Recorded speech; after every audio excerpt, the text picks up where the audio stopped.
ইউটিউবের আমার সকল ভাই বোনদের জানাই আসসালামু আলাইকুম। আজকের ভিডিওটা অনেক বেশি ছোট। যাই হোক, এই মরিচগুলো অনেক বেশি টুকটুকে লাল, যা আমার অনেক বেশি পছন্দ।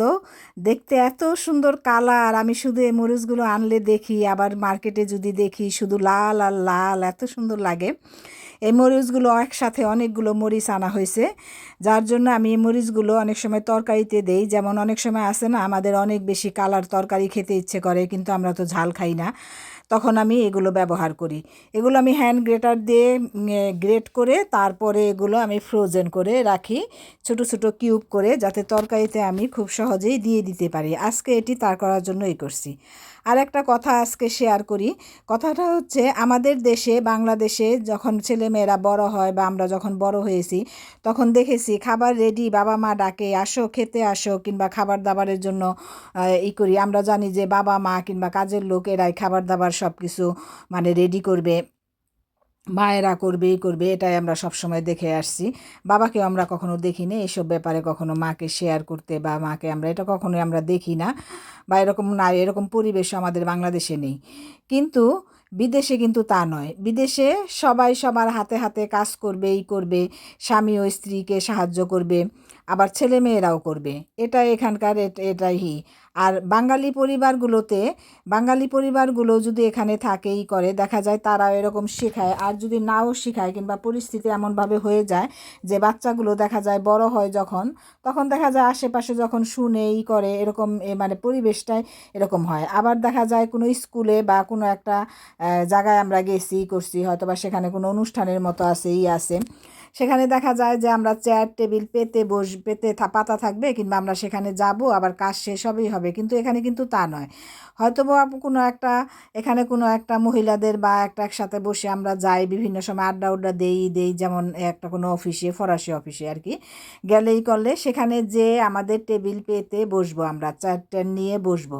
বসার পরে যখন সেখানে আমরা 2-3 ঘন্টা থাকার পরে বা 1.5 ঘন্টা থাকার পরে, কোনো কোর্সের জন্য থাকার পরে উঠার পরে, আবার সে টেবিল টুবিল সুন্দর করে গুছিয়ে মুছে টুছে চলে আসবো।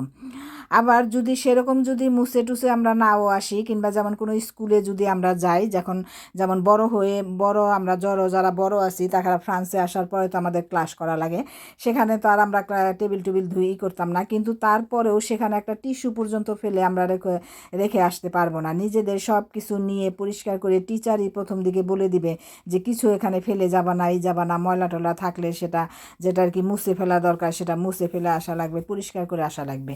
কিন্তু এটা কিন্তু আমাদের দেশে কিন্তু এটা নেই। আর এখানে আবার দেখা গেছে যে কোনো একটা যে বাচ্চাদের একটা খেলনা, যেমন ছোট বাচ্চাদের এখানে আমাদের এই বাসার সামনে মাঠে স্পোর্টসের মতো হয়, সেখানে ছোট বাচ্চারা স্পোর্টসে অংশগ্রহণ করে। সেখানে খেলনাগুলো হয়তো বা অনেক সময় অনেক খেলনা টেলনা আছে যেগুলো কিনা যে মাঠে দিয়ে দিতে হয় বা করতে হয়। যেমন সাইকেল চালানো শেখানোর সময়, আমাদের সাইকেল চালানো শেখানোর সময় যেটা করতো, যে সাইকেল চালানো শেখানোর জন্য অনেক সময় সাইকেল সোজা করে চালানোর জন্য, যে সোজা করার জন্য যে প্লাস্টিকের ইগুলো দিত, সেগুলো আমরা নিজেরাই বিছাতাম। আবার ওকে চালানো শেষ হয়ে গেছে, সেগুলো আবার আমরা হাতে হাতে, ম্যাডাম যে আমাদের শিখাইতেছে তারাও গুছাইতেছে, আমরাও গুছাইতেছি। মানে এটাই যেন এখানকার সৌন্দর্য। বাচ্চারা ছোটোবেলা থেকে এটা শিখেই করে। আবার আমরা যারা বাঙালি বড় হয়ে আসছি, তারা আবার দেখে দেখে এটা শিখি। মানে এখানে আসার পর, বিদেশে আসার পর মানে বাঙালি জাতি যে এত অলস, এখানে আসার পর ঠিকই সোজা হয়ে যায়। ঠিক তেমনি করে এখানকার বাচ্চারাও সংসারের কাজগুলো সাথে সাথে হাতে হাতে করে, সাথে সাথে অনেক কিছু হেল্প করে, যেহেতু এখানে কোনো হেল্পিং হ্যান্ড থাকে না। এখানে দেখা যায় আবার স্বামীও দেখা যায় হাতে হাতে সাহায্য করবে। যেমন আজকে আমার এগুলো যে গ্রেড করেছি, আমার জামাই আমাকে গ্রেড করে দিছে। আর জামাই গ্রেড করছে, এই জন্য ভিডিও করতে পারি নাই। ভিডিও করতে এত কিছু ভিডিও করবো, যার জন্য আমি আর, ঠিক আছে, মোড যেন অফ না হয়, জামাইয়ের এতগুলো জিনিস ভিডিও গ্রেড করবে, কষ্টই হবে। আমি আর তার জন্য সেটা ভিডিও করতে পারি নাই। ওগুলো ধুলাম, আবার এগুলো প্যাকেজিং করে রাখলাম, সেগুলো আমি ভিডিও করতে পারছি। ওই জন্য হ্যান্ড গ্রেটার দিয়ে যে গ্রেট করা হয়েছে সেটা আর ভিডিও করি নাই।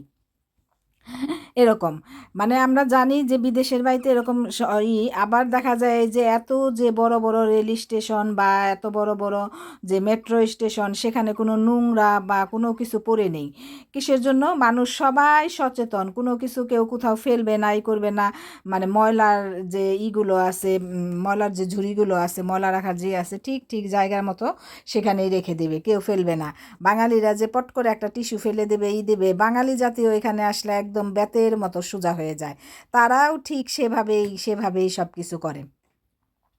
এখানে আসলে অলস মানে অলস যেই থাকুক যেমনই থাকুক, তাকে এখানে সেভাবেই চলতে হবে, আর সেভাবেই সে মানে এমনভাবে পরিচালিত এখানকার জীবন ব্যবস্থা, তাকে সেভাবেই চলতে হবে। আর এমন যে বাংলাদেশে হয়তো বা এটা কষ্ট হয়ই হয়, এখানে কিন্তু সেটা হয় না। এখানে দেখা যায় পরিবেশটাই এমনই হয়। যখন বাংলাদেশে ছিলাম, আল্লাহ, বিদেশে গেলে এরকম কষ্ট এরকমই, কিন্তু এখানকার সাথে মানুষের পরিবেশ সাথে সব কিছুর সাথে হয়তো বা এই জন্য এটা হয় না, এটা যে এরকম যে কষ্ট ইটি তাও কিন্তু এরকমই হয় না। যাই হোক, অনেক উল্টাপাল্টা আবুল তাবুল পেঁচাল পুচাল পরে ফেললাম।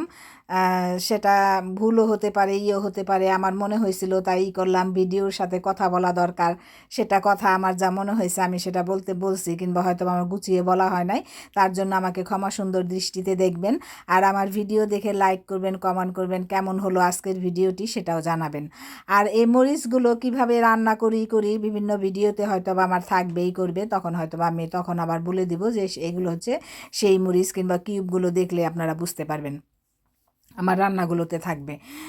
আপনারা কেউ যদি এই ভিডিও দেখে থাকেন, তারা জানাবেন তারা এই মরিচগুলো কিভাবে খান বা করেন। যেমন এই মরিচগুলো আমি অনেক সময় তরকারিতে দিয়েও খাই, পাস্তাতে দিয়েও খাই, অনেক সময় স্যুপও করি, সব কিছুতে দিয়েও দেওয়া যায়। যেহেতু এই মরিচগুলো ঝাল না, যদি আমার একটু কালার চাই, টুকটুকে কালার চাই, তখন দেখা যায় এই মরিচগুলো দেওয়া হয়। এই মরিচগুলো কেমন যেন মিষ্টি মিষ্টি ঝাল, যা অসাধারণ লাগে। আর বিশেষ করে এর কালার এত সুন্দর আর এত টুকটুকে হয়। সবাইকে অসংখ্য ধন্যবাদ। আসসালাম। লাল মরিচগুলো যে আমি এতক্ষণ যেগুলো গ্রেট করেছিলাম, কিংবা এতক্ষণ যে ভিডিওটা আমার ছিল, তারপরে আমি আবার এই রান্নার ভিডিও দিলাম, সব মশলা কষিয়ে আমি এই যে কিউবগুলো দিয়ে দিলাম।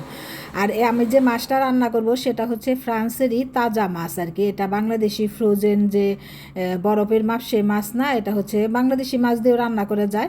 কিন্তু আমি যেহেতু মাছটা আমি বেশিরভাগ সময় এই যে ফ্রান্সের মাছটা এইভাবে তাজা মাছ যেহেতু থাকে, যেটা আমি এভাবে ভাজা ছাড়া রান্না করি, এজন্য এই মাছটা দিয়ে আমি বেশিরভাগ সময় খাই। ফ্রান্সের এই মাছটা দিয়ে যখন ভাজা খেতে ইচ্ছে করে না, কিংবা বেশি মশলা টশলা খেতে ইচ্ছে করে না, কিন্তু লাল টুকটুকে তরকারি খেতে ইচ্ছে করে, তখন এটা আমি করি।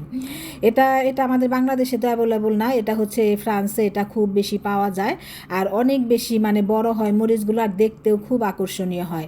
যেটা কিনা বাজারে কিনতে পাওয়া যায়, অনেক সময় দেখা যায় যে অনেক সস্তায় পাওয়া যায় এই মরিচটা, অনেক সময় আবার অনেক সময় দাম থাকে, বেশিরভাগ সময় দামই থাকে, কিন্তু সস্তায় অনেক সময় পাওয়া যায়।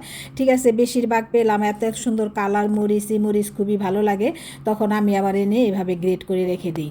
এই তো তরকারি রান্না করছি, দেখতেই পাচ্ছেন কি টুকটুকে আর টুকটুকে লাল হয়েছে, আবার ঝোলঝোলও হয়েছে, যেটা দিয়ে ভাত মাখাইলে ভাত একদম লাল টুকটুকে হয়ে যায়, আর খেতে খুবই মজা লাগে। আপনারা এভাবে খেয়ে দেখতে পারেন। আর আপনারা কি কখনো এই মরিচ দিয়ে অন্য কোনো রেসিপি থাকলে আমাকে অবশ্যই জানাবেন।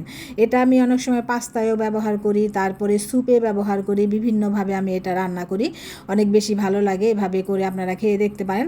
আর আমি আবার বেশি দিন ফ্রোজেন করে রাখি না, ফ্রোজেন করে দেখা যায় করছি, কিছুদিন পরে শেষ করে ফেলি। আসে না যে সিজনেরটা অন্য সিজনে খাবোই করবে, এরকম খাওয়া হয় না। কারণ এখানকার যে সিজনাল সবজিগুলো, অনেক ধরনের সবজি পাওয়া যায়, সবগুলো আমি একটু ট্রাই সবজি মানে সতেজ থাকতেই ট্রাই করি। কিন্তু এই শুধু লাল মরিচটা আমি এভাবে করে রাখি, আমার কাছে খুবই ভালো লাগে। দেখেন মাছটা, ভাতটা মাখাইছি, লাল টুকটুকে হয়ে গেছে।